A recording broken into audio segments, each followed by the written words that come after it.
So I was thinking about life today, and I really found that this life truly is a test of strength and a test of will, and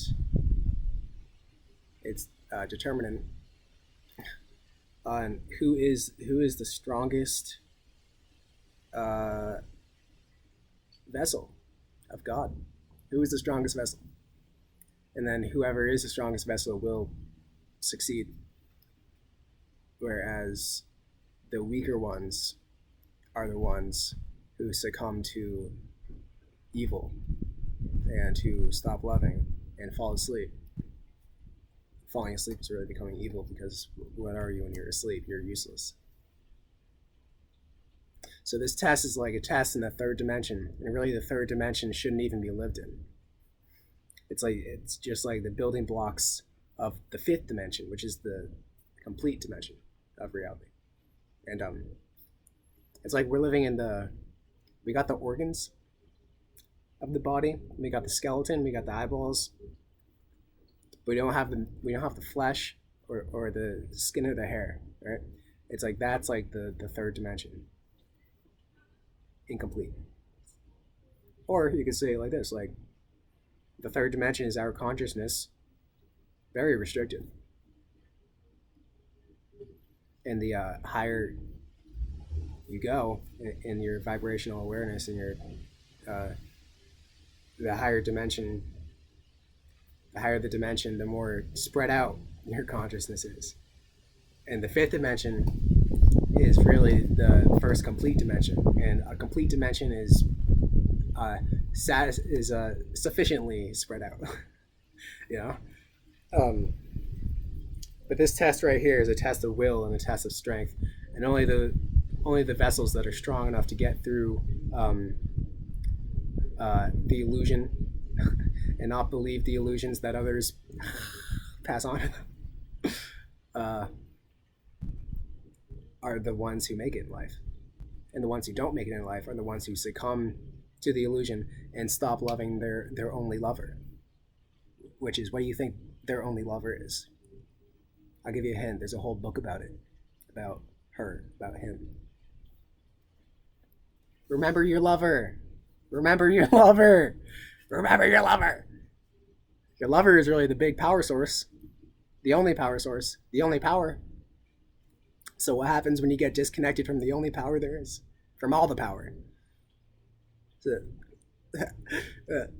what happens when you get disconnected from the only power source there is? You're in darkness. So, and it's all about returning to her, or to him. Return to the power source. Return to your lover, to your eternal lover.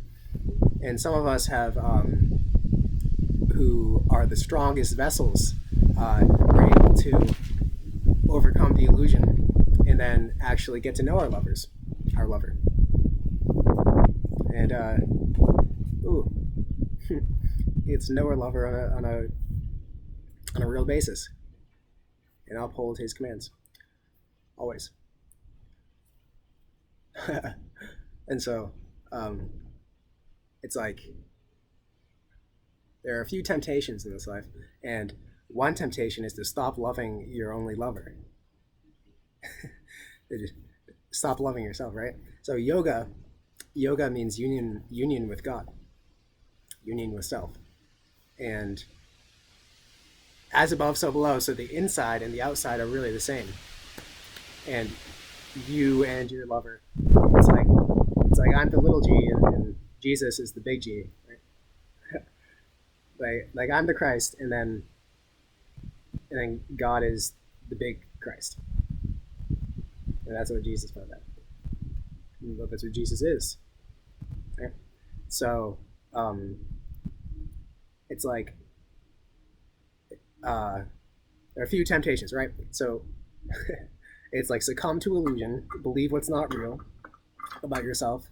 It's like, can you keep going through this life and stay conscious and aware and stay sane, right? And maintain seeing the truth for how it is, and not go crazy, right? Believing what's not true. And only the strongest vessels find the truth and are able to see the truth for how it is. And so the strongest vessels can look at Christianity, can look at Islam, can look at Buddhism, Hinduism, and all sorts of things. They can even look at New Age stuff, and they can say, "Hey, this is all ways of talking about the one lover, which is the Lord." I particularly choose Christianity because it's very spot on with how life is, and Christianity basically is the true religion. Except I wish our language was better at translating this, because if it was, then I feel like we would all get it better. We would all understand the Bible better, but we don't. Not a lot of us understand it as well. But you can get it just the way it's written. But I wish it was written differently, so it's more precise, right? A lot of people think it's like fairy tale, but it's not. Fairy tale is actually like Cinderella and Snow White, and like fairy tales are actually just like ways of saying like this is what life is. That's it. It's not like Red Riding Hood. It's just like saying like if you let the wolf in, it's gonna try to eat you. It's just what like fairy tales are just what life is. So if you call the Bible a fairy tale, you're saying the Bible's just what life is, because it is. And so the Bible is a book that helps you get back to your lover and stay with it. Stay with it, because what else is there but God? What else is there but the infinite power source that there is, the one power source? If it's one, it's none. If it's one, it's infinite. If it's one, it's nothing, right? So if you neglect the one power source, then you're not connected to any power, and you're in darkness, and that's insanity. So it's like it's just there's no real reason to fall into insanity. No real reason, because why would you neglect the one power source that you are a part of regardless anyways, and that is the greatest and is the only and is your forever lover from which you come? I suppose it's because the self wants to experience all the different kinds of experiences. So what would it be like if I denied myself? I mean, I surely don't want to do that. I surely want to live a life in Christ, because that's there's no other way.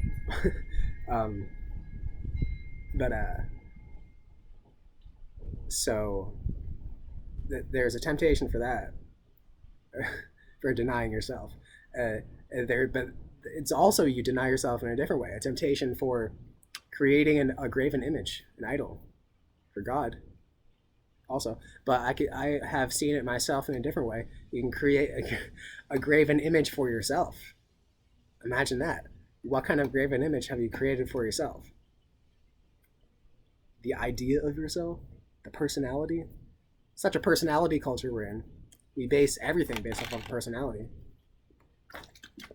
So if I'm gonna talk to you, I'm gonna make sure my personality's on point, right? But what is a personality? You know what person means? It really comes from the Greek persona. I think it's Greek, maybe Latin. It comes from persona. Per means through which sonar, the sound comes, right? So the mask through which the sound comes is personality. And you can trick people with personalities. It's not really you. It's just what you think you are. And in that way, you create a graven image of what you think you are. So don't create graven images for God. It means God and God. Because both God. Jesus. I watch Jesus, Yeshua, YouTube channelings. And he talks about, he has said that he has been a man too, and he has come in forgetting, but then slowly discovered, oh wait, this is what I'm here for, this is what I'm doing, I gotta teach people. Oh, and then spirits came to him and let him know. uh, and he kind of said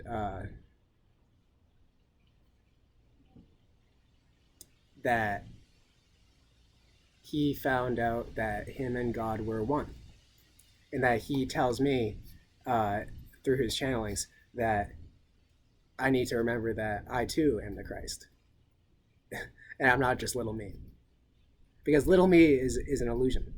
That's a graven image. It's fake, because God does everything. God does everything. You don't do anything. You never do anything. If you think you do something, then you're just operating on the basis of an illusion. But whenever you do something right, you're doing something in line with what God is. So, but you as yourself doesn't exist at all. You as yourself. Like, when you ask me, who am I? Who am I? What do you mean by I? What do you mean by me? Does the me that I think I am really exist? Does the me that you think you are, does the you that you think you are, actually exist? Let me give you a second to think about that. Does the you that you think you are actually exist in reality?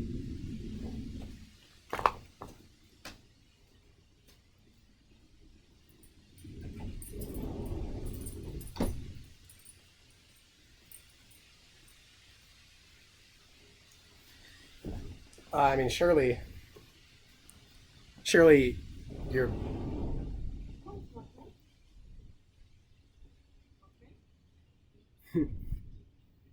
It's my dog. Oh.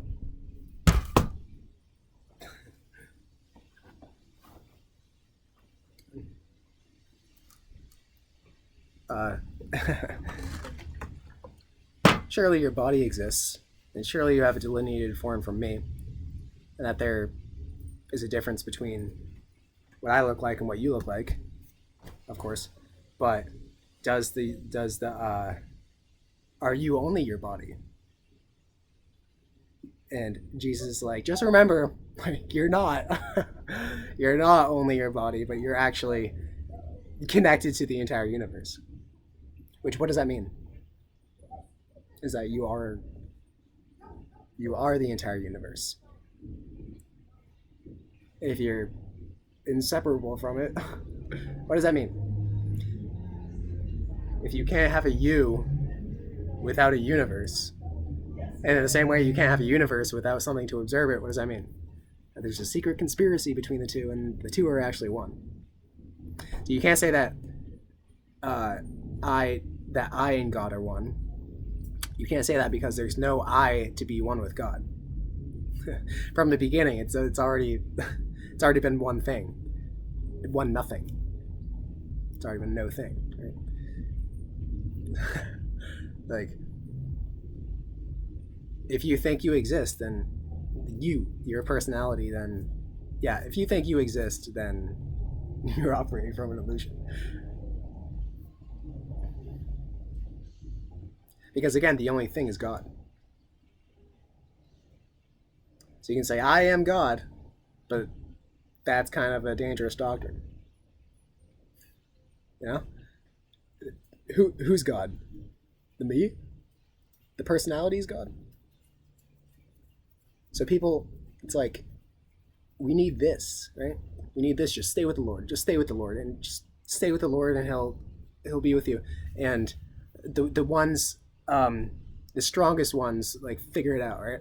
But then, you just have to say, like, stay with the Lord, because not everybody's going to understand. Like, wait, there's no me. Me doesn't exist. So not everybody's going to be able to understand that. So We need to just say, like, stay with Jesus, stay with the Lord. And then Jesus will teach the ones who are able to learn it that there's no me to be one with God, because from the whole time. So all of us really are operating from our playing, right? It's the playing of samsara or samsara. It's the playing of different forms on the wheel. And as long as you want to pretend like you're that form, then you can do that. Fine. But the moment you want to get off and stop pretending that you're your own form, then you can do that. There's nothing stopping you from nirvana. Isn't that silly, right? It doesn't feel that way. It feels like, for me right now, it's like I could it doesn't feel like I could become enlightened. And then a couple nights ago I had an experience of nothingness. Boy, there's nothing to hold on to there. so when you experience nothingness, it's like you don't want it, because it's like you can't grab onto anything. As long as you want to grab onto something, then you can't experience nothingness. You know? So for me, it's like,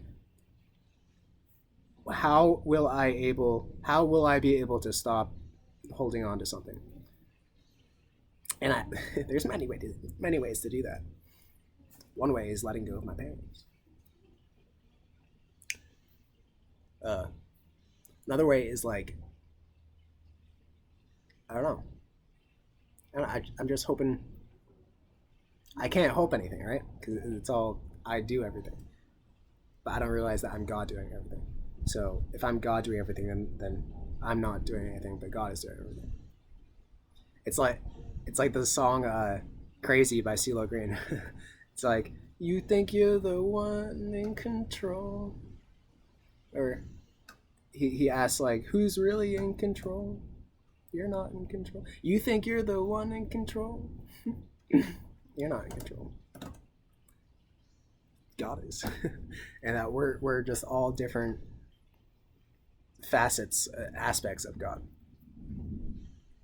So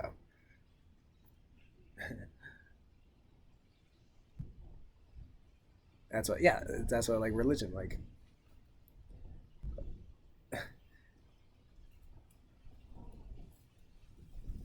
it's really hard thing, you know. Like, Buddhism was about figuring it out, right? Through discussion, through dialogue, through reasoning. Buddhism is a phenomenal philosophy. You know, just like it's about like finding out. And, but then other religions, it's like in the Western culture, it's like it's like it's very tough, because we're raised to believe that we are only this form, because we're in the controlled societies that control us by making us think that we are only our forms.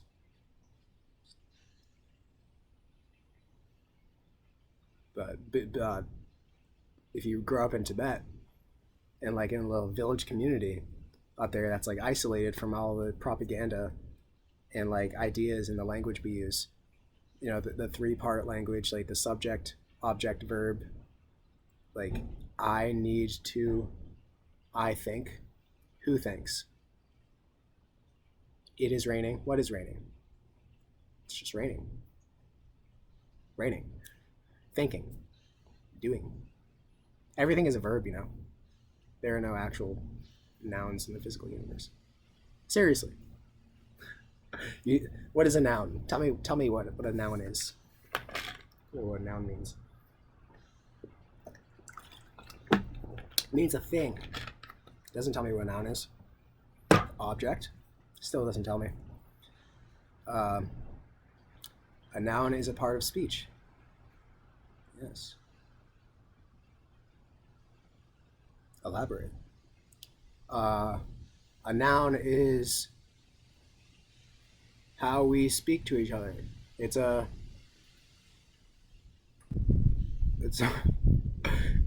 yeah. could you ever say? What is a noun? What is it? Just the part of speech. I would love to have a language of just verbs and adjectives, no nouns. I feel like nouns confuse us, so we think that there's a solidified self acting through, a solidified self always. So that's why people stay in their cycles, because uh, because they think that there is a them to actually go through life and actually exist. They think there's a solidified them that is always solidified as long as they're conscious, because everybody treats them in the same way only because they asked for the same responses from people, and then therefore people give them the same responses. They attract the same kind of situations on purpose because they think that they exist. And then if they feel like they're solidified throughout life, that they feel like there is a solidified self that goes through life and experiences, but they're actually just pretending like there is, and there's actually no solidified self ever to exist. And so it's only a thought, right? It's a thought of yourself. And Buddhism is about talking yourself out of it, but also Jesus. You get with Jesus, and he'll help you out too. He's not about like he's just about what do I say? Just Jesus will save your life and will guide you, and is your brother, and loves you very much, and is with you eternally. And Jesus is someone who found out for himself. He traveled to Tibet and to all those countries and figured it out, right? And he came back to teach people. And now he is one with God, and he is God because he knows it. And he has been helping me as my God to come back to center, right? To reintegrate. I think the only thing that anyone would ever need is not intelligence, not even wisdom, whatever that means. Not even initiative. I saw this in a video. That intelligence, initiative, and integrity is why I hire people. But if you don't have the last one, then the first two don't matter. So I think everybody needs integrity. Integrity weed from South Park. If everybody just had integrity and didn't have anything else, imagine just everybody has integrity. Our world would be so much better. But you look at COVID, and they say the only way to get past this, to win in this pandemic we're in, is integrity. Who really has integrity? Only the winners. I'm a winner. Who's me?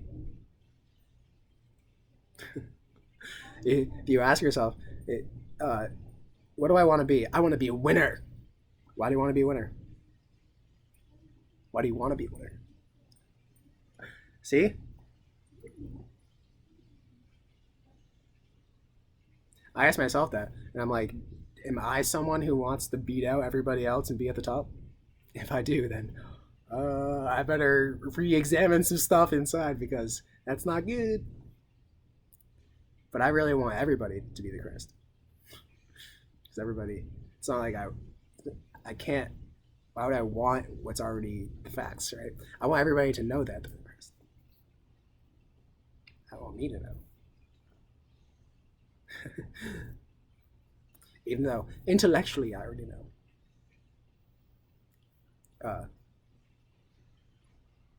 It's like ask yourself, why do you want to be the winner? It's because you already don't. Because you feel like, it's like someone could want to be a winner, right? Yeah, you want to be at the top. That's nothing wrong with that, and be innocent, in that sense. But someone who wants to, someone could also say, I want to be a winner. I want to be the winner, and have something wrong with them. It's because, if you examine this, why do you want to be a winner? Is it because of the passion for it? Because of love? Because you love stuff? Or is it because of fear? Why do you want to become a winner? Do you want to be a winner You would only want something that you don't have. If you don't feel like you're a winner already, then you'll never be a winner. So it's like, all you gotta do is like just pretend right now that you yourself are a winner. Just know that you're a winner, no matter what. And the people who don't feel like they're a winner are just fooling themselves. Fools. Until they realize that they're a winner. Like a narcissist wants to become the main character of everybody's story because he's afraid of someone like me taking his spot because he feels confident in himself. Because I feel confident in myself. Or I'm playing the role of the main character in my own life. So, like a narcissist will want to maintain the main character spot in his own life because he feels like he could somehow lose it. But how could you? So, it's like everybody is the best, right? Everybody is the best. That's what we should teach in schools. Everybody is the best. Already, don't do anything to be the best. Just is. Everybody's the best. Everybody is the Christ. Everybody is the same as God. It's not everybody is God. Everybody is God. Every person is God. What do you mean person? A person is an abstract ideal. The abstract ideal that I think I am is an abstract ideal, right? It's an idea. It doesn't actually exist. The only thing that actually exists is God. Oh, imagine forsaking the only thing that exists. Where would that leave you? You know, nothing. You'd be nothing. But there's nothing anyways. So get with nothing, which is God.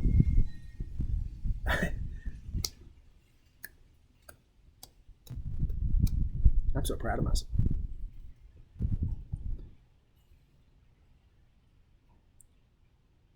So yeah, it's like you just got to teach people in school like they're a personality. It's a play, right? You go to a play to see people pretend to be a person. You don't live life pretending to be a person. Why? For other people, even for yourself, for God. To pretend. You know, God sees through you. God sees the pretending. So, how could you ever fool him? Like, you can't really fool anyone else. Everybody really sees who you are. You know, a liar still tells the truth. And I think, am I a liar? Am I lying to myself? Am I trying to deceive God? You know, I mean, everybody at one point tried to deceive God. Why be afraid of God? God is my lover. God is from which I come, from which I am, is which I am, is which I am. There's no I to be it. Because the separate I doesn't exist in reality. But it's like, what do you mean? What do you mean by that? It's just like, you gotta just drop all concepts and realize that the universe itself is one. There's no reason to be afraid of God because God is your eternal lover and knows you better than you know you and loves you better than you could ever love you. Well, I don't want to say that, but loves you so much, loves you the best, and is on your side, is like your bro, is like better than your best friend. God is better than your best friend. Jesus, better than your best friend, better than any best friend you can have. And it's like, oh, there's still the inclination to be wary of his presence because I might be exposed as a fraud. If you're a fraud, he already knows.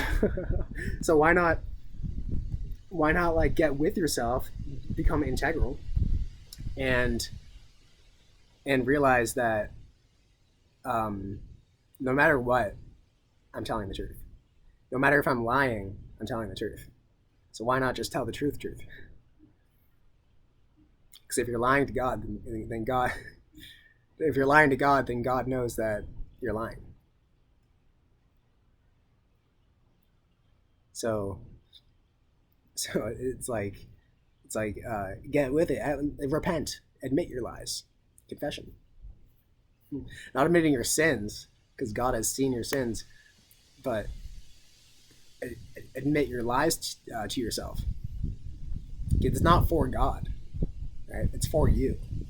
And then once you establish that relationship with God as as like you get to know each other on some sort of like honest ground on your part. He's always honest with you, but you have to be honest with him. And once you're honest with him, you feel good about yourself, and then you create a better reality for yourself, and then you're able to let God in, and then God is like, all right, does all the work for you.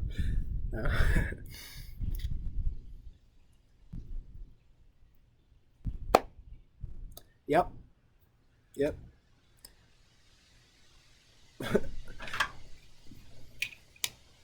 We're all liars until we realize that we are one with God. Until we realize that we are the Christ. Admit it to ourselves. It's not realizing, it's admitting it to ourselves that we are the Christ. Yeah. Not we are. See, English, right? It's not we are the Christ because there's no we to be the Christ. It's just Christ. So you look at me and you say, yes, Christ. Look at someone else, say, yes, Christ. Look at his water bottle, say, yes, Christ. God will speak to you. He's very friendly, and it's not a he, but it's a non-binary, non-dual, not genderless. Genderless is God. And remember, there's nothing besides God, right? God is the only thing. God is the power source. So it's like, what option? There's no option. It's like, why would you tell me to remember the Lord? Like, how could I not? How could I not be with the Lord? There's like just no option. See, that's why the devil is a lie, because the Lucifer is illusion, just doesn't exist, right? It's like, even if you're on the dark side, you're still powered up to the power source somehow. You just have a little bit of your power. If you exist at all, then you're connected to the power source. So it's like there's no option to being with Christ, right? So like, why would you? For me, it's like why would you even put the idea in my head that I could possibly not be? That just confuses me. Babylon.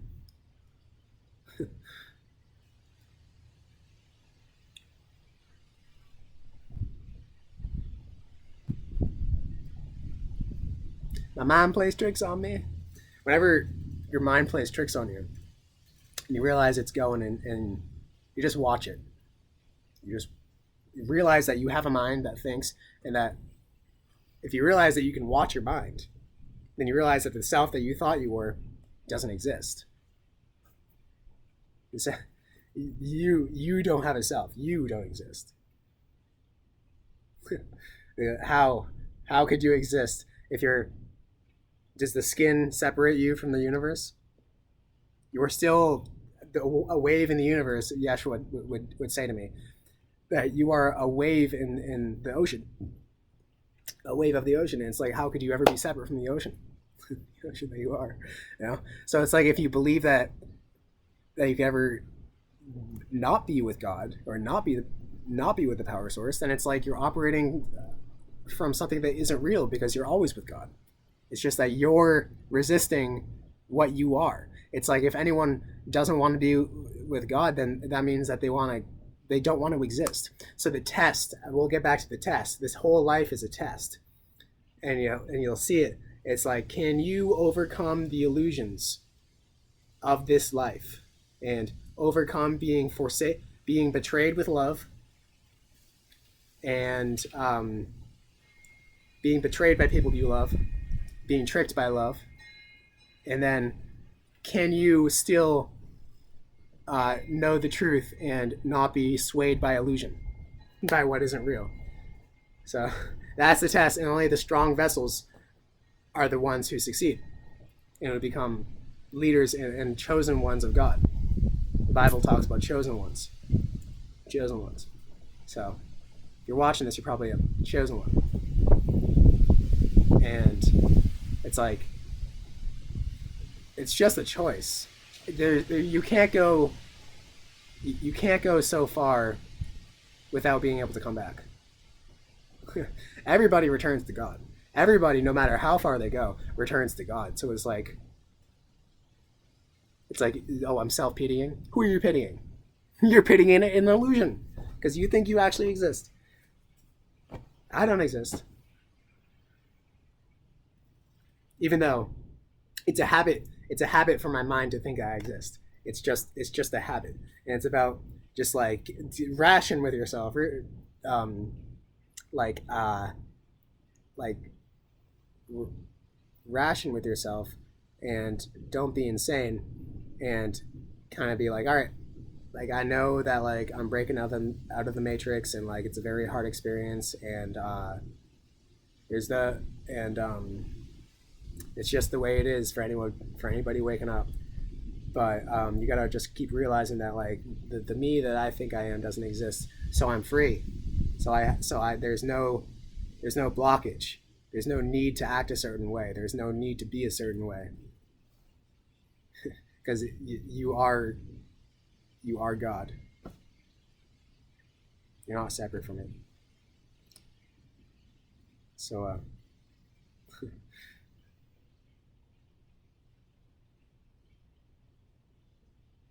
you know a lobster just reminded me in this test people when you go through certain things and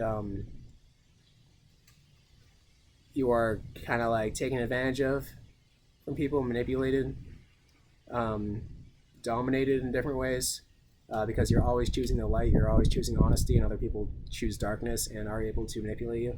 And you don't want to feel like uh, it is so that they are manipulating you, but it's true. So you kind of just let it happen and deny it. That's what you do with narcissists. If you're an empath and it's happened to you, I'm very sorry. I've been through it. It's a very sucky experience. But what happens is that you're kind of we're all like lobsters in a way, and a lobster when they're dominated by a more dominant lobster and they're isolated from other lobsters, their capacity to think, their gray matter shrinks in their brain, right? So their actual capacity to think and to think clearly and uh, be, I guess, centered and stable, literally in their brain becomes less. If over a prolonged time they're they're dominated or oppressed, right? So that's what happens to us too in this test. And it's like if you're someone like that and you've gone through a lot of just like abuse, just like years and years of abuse, then like you gotta realize that like physically my brain shrinks when that happens, and my capacity to like be centered in the world and like think clearly like actually decreases. So it's like all about just like recognizing that, but just knowing that like you're a strong motherfucker for like still choosing good and making it through, still choosing God and making it through all this. So uh you know in a way all of us have been like the lobsters, and all of us have had our gray matter shrinked in our brain and have our capacity to just be ourselves have been diminished, but it doesn't mean that it can't come back, right? Eat some omega 3s, eat some like fish oil, and then eat some salmon. Also, eat a lot of good carbs, guacamole, eat less meat. I eat no meat whatsoever, and it's phenomenal. I would recommend it to everybody who wants to spiritually ascend. Drink a lot of water, fluoride free, always. And then just keep learning. Reading the Bible is actually it's like a code book, and it'll actually code you to be with the Lord. So it's my favorite book. It's my favorite book, and I really enjoy reading it. So it's like read things like the Bible, read philosophy, and then like be with God and like be with Jesus, and like have Jesus just like guide you through life, and like he's gonna like bring you to the best things and like help you out and like heal you if you like give your life to him, right? So it's like there, as I said, there's no point at which you can't come back. And if you've been like a lobster and you've been oppressed and like literally like you struggle with mental illness or whatever, it's like you can just get back to yourself. You can always get back to yourself. It's always like we're not any solidified beings. The entire universe is just vibration. There's nothing solidified to us. To us. What do you mean by us, right? Because we're all just one. So we're all just vibration, and the vibration can change based upon your mind state. And if you think you're a certain way, then you will be a certain way. Right? That's something that I'm learning myself, and that I've learned in the past, but other people have told me that it's BS. And me being a trusting and honest person, I guess, has been crushed by that, and kind of wants to believe them, because I'm like, how could someone like just be so ignorant? I don't know. But you create everything, and what you want to be, you can create with your mind. It's another thing we need to teach in schools. What you all the time you're creating. You never not create. Just like you're never not with God. So that's pretty cool, right? About existence. And that you never exist. There's no you to exist. Except if you the Google definition for nirvana is identity with Brahman. The people who become enlightened and achieve the nirvana state reestablish their identity with Brahman. And that's what Jesus did. He reestablished his identity with Brahman. And it's himself, right? It's you. It's you. You are also Brahman. You are also God. Because who isn't, right? There's no one who is. There's no one who is God. Nor is there anyone who is not God. What does that mean? Only God. Just like you can never become the main character of the story, you can never become God. Nor could you ever not become God. Nor could you become the side character of your own story. You are always the main character of your own story. That's why a narcissist, when trying to become the main character of his own story, just drives himself crazy trying to control everybody. That's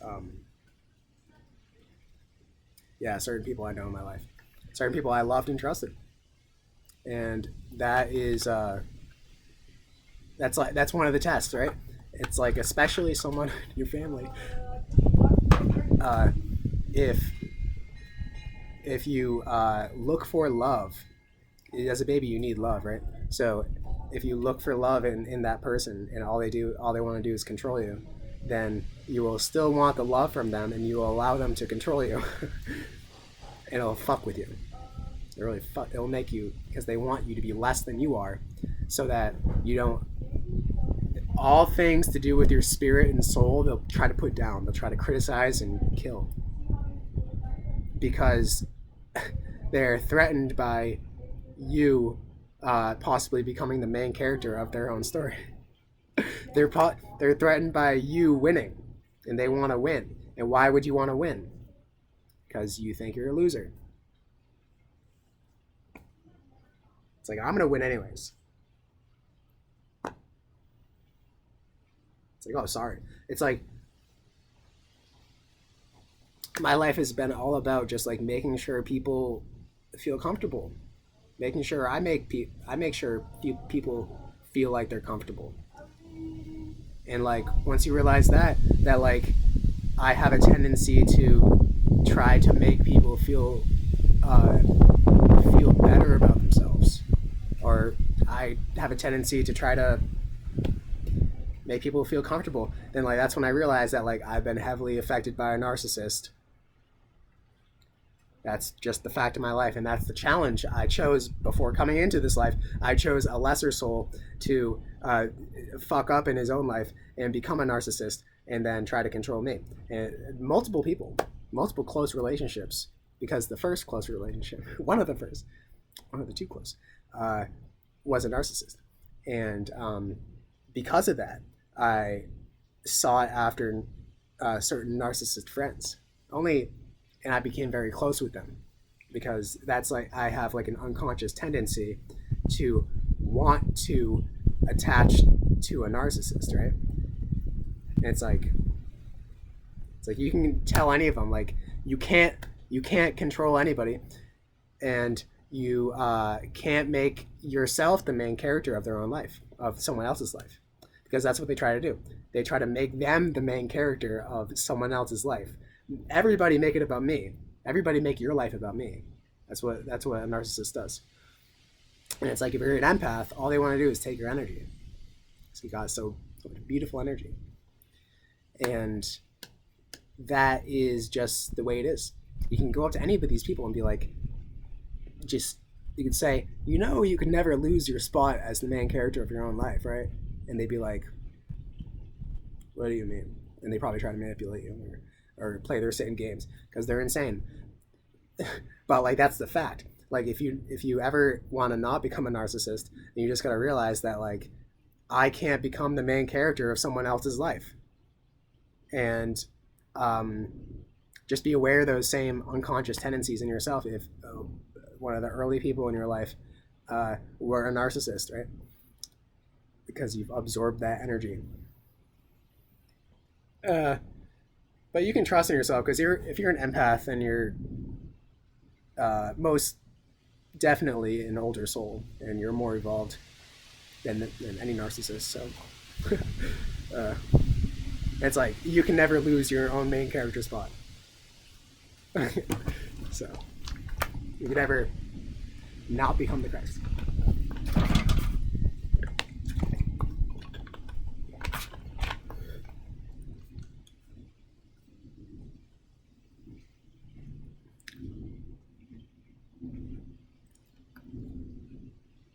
Yeah, it's a beautiful day today.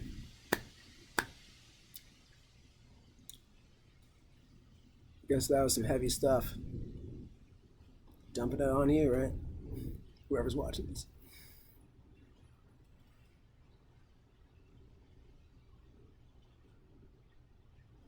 So yeah, what else? What else is it pertinent to talk about right now? I think I've covered all of the bases. All of the bases so far. And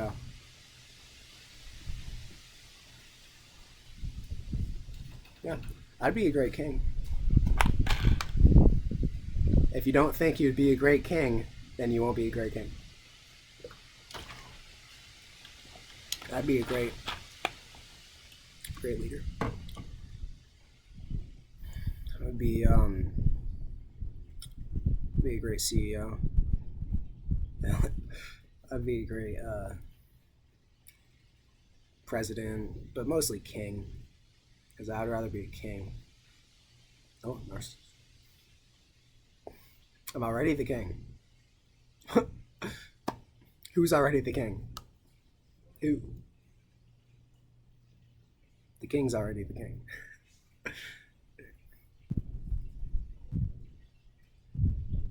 Nah, but namely, I want to reform education. 100%.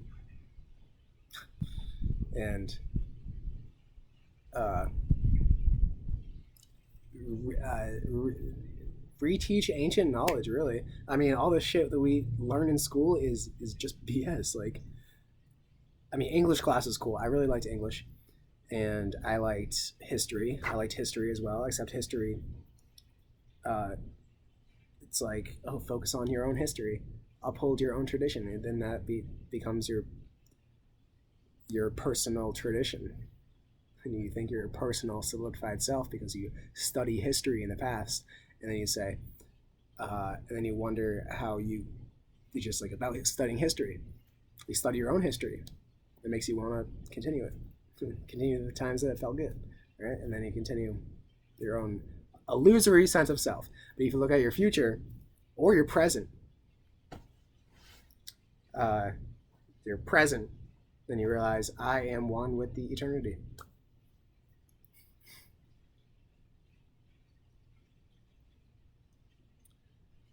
But we gotta reshape the way we do school. Yep. And teach people just the facts, right? Just the plain old facts about life, like what you are. We're all one universe. We're all one God.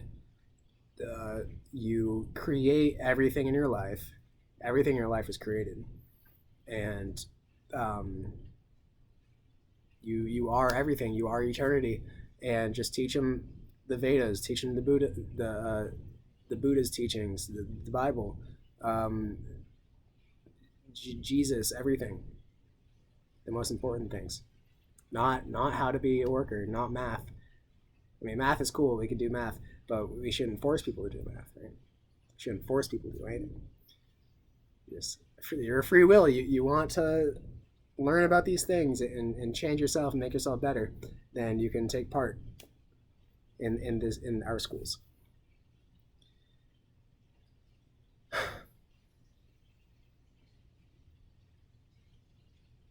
That would be my whole thing. Like, it would be like, it's not mandatory because why would you? Oh, you know, you have to learn only because you want to. We're forcing you to learn. It's like, how am I going to learn anything that way? You got to go to school. You got to do it. No grades either. Grades should be abolished. The way we talk to children.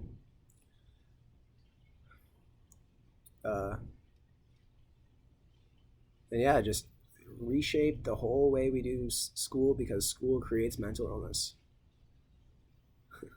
teaches illusions.